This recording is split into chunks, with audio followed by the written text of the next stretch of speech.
Hi, I'm Candy of Candy Photography here in the UK. I'm one of the Lensbaby ambassadors, and I'm going to talk to you, like a lot of people are today, about the Obscura lens, which is the new lens from Lensbaby. This is the 50mm Nikon mount one. I am a Nikon shooter, or Nikon, depending on where you are in the world.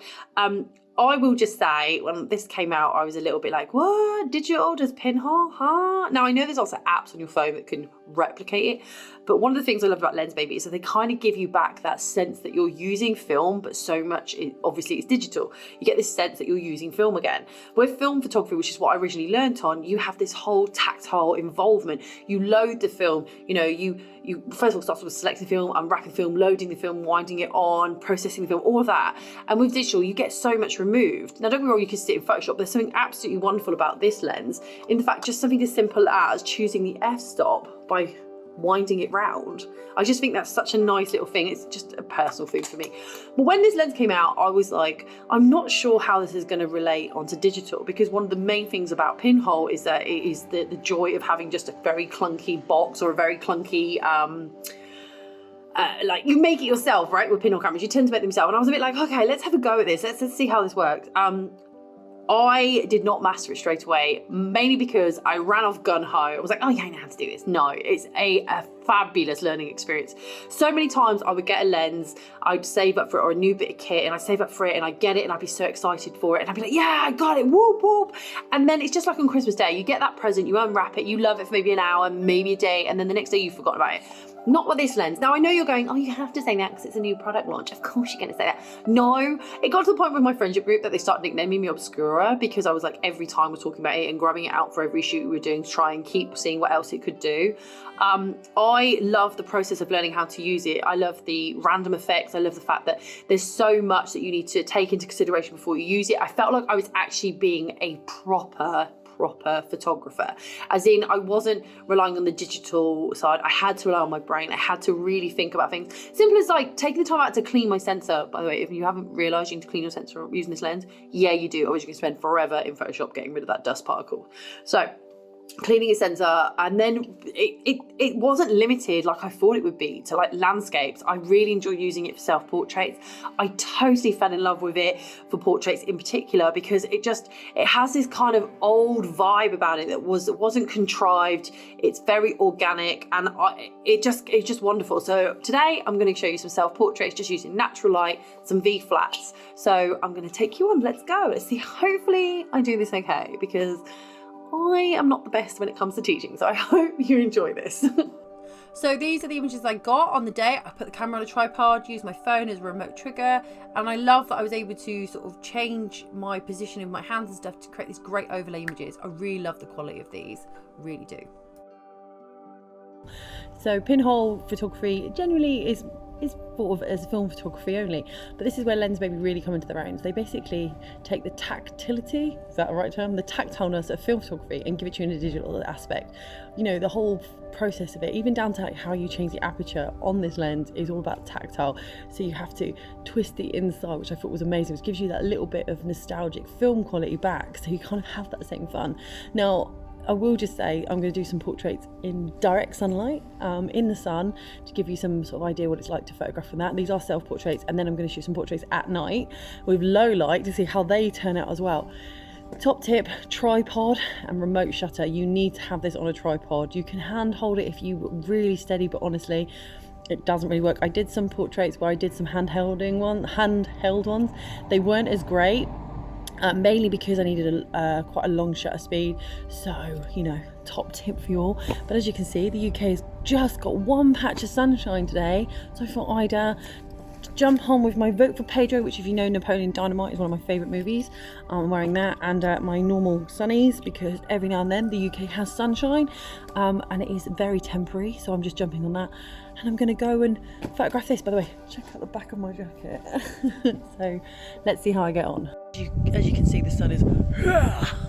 So I'm going to hide in my palm here, and I'm going to try and see this strong contrast of light. So what I'm going to do is I've got it on a tripod just in front of me, right there, and I'm going to enjoy this. I am on, let me just go forward so I can reach you, f161, which is massive. I know you're thinking, what? That's a huge f-stop. Yeah, it is. It is. But this is Pinhole, baby. And you're in for the wild ride of Pinhole. Remember, it's almost impossible to get it in focus. Live view may help you, but do you know what the fun is? This does not knowing how it's going to turn out. And I think that is something that's absolutely beautiful about digital, having this lens. So let's get some shots done and see how they turn out. Remember, Pinhole is an aesthetic that is loved by many, and it's not for those who want super, super, super sharp, but it has got a beautiful nostalgic sort of feel about it, and it is really well, I believe, translated into this digital format. So once again, put on a tripod, camera there from my dog Elvis Houdini. I'm shooting on a Nikon, it's a full frame, it's actually my backup camera, so here we go. I'm going to use a remote shutter, and what I will say is high contrasting light really works here for me. I really love, it's kind of, I don't know, maybe it's my styling, I went for it, it's got a 70s vibe. It reminds me of those kind of photos that my mum and Nana used to take of me. You gotta love the grain. I personally embraced it, loved it, got a little arty with my posing there. But yeah, I really enjoyed these, and they proved really popular. One of my dog, that's Miss Frank, and then a selfie, the handheld one I spoke about. Hey guys, so it's a couple of days later, and I've been reflecting on the Obscura lens, and I just thought, you know what, in this day and age, people are more cautious with their money, or I'd like to think we are, and so I thought, what could I do with this lens other than just take self-portraits, which was my first calling, like, let's take some self-portraits, because it's something I actually enjoy, do all the time. And I sat there and thought, well, what else do I do throughout the day? Now, I don't necessarily use every single lens I own for every single portrait session I use. So it would be weird to then whack it out on every single portrait session, because you can see, if you can take self-portraits, the next step is obviously taking portraits of people.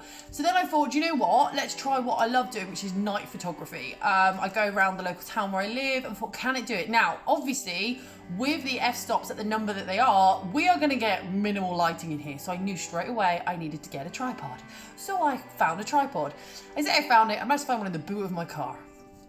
So I got it out, and I walked along the street with my friend, and we set it up. And I tell you what, the amount of people who absolutely loved wanting to know what I was doing with this lens, and they're like, I haven't seen a lens like that before. And I was like, I can't really tell you much about it because, you know, it's not launched yet, but it's a really good thing. And if you check it out, you know, like you guys are today, you'll see it. This is neon signs of a local pizza restaurant near me, and this is the buses. I love this. It's got a very film noir vibe for me. I love them.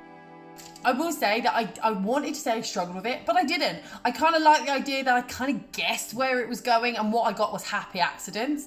And it really felt like I was getting back to the film side of photography. Yeah, I was using a digital, so if it went wrong, I wasn't wasting loads of film. I could just delete and start again.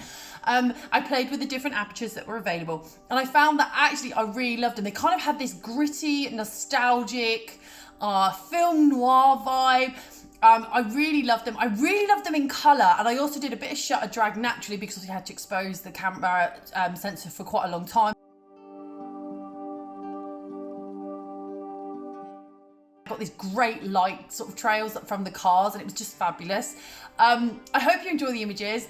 I really did enjoy this lens. I will just say, I naively thought this was a kind of one-trick pony lens, and I wanted to just prove that myself, and I think I did it. You know, I did the self-portraits. Yes, it works amazing in high contrasting light, but if you want that gritty kind of gritty film noir kind of vibe, definitely shoot at night with this lens. I really enjoyed it, and just, you know, capturing the vehicles as they were maneuvering around in the night was just fabulous. And I am lucky that the town I live did have some great neon signs. I am going to use this lens a lot more, and I'm going to actually not use it so much for self-portraits. I'm going to see if I can do a lot more night portrait with it. Anyway, I hope you have an amazing time if you get hold of this lens. Enjoy all the videos from my fellow ambassadors. Really get out there and create. And I will just say, this is one of the lenses that definitely gave me that feeling that I was back using film. I absolutely adored it. I did have a love-hate being with because I was frustrated that I was thinking too intense about it. So my top tip is keep it simple, and it really does give you that enjoyment of film photography. Overcomplicating it just made it just not work for me.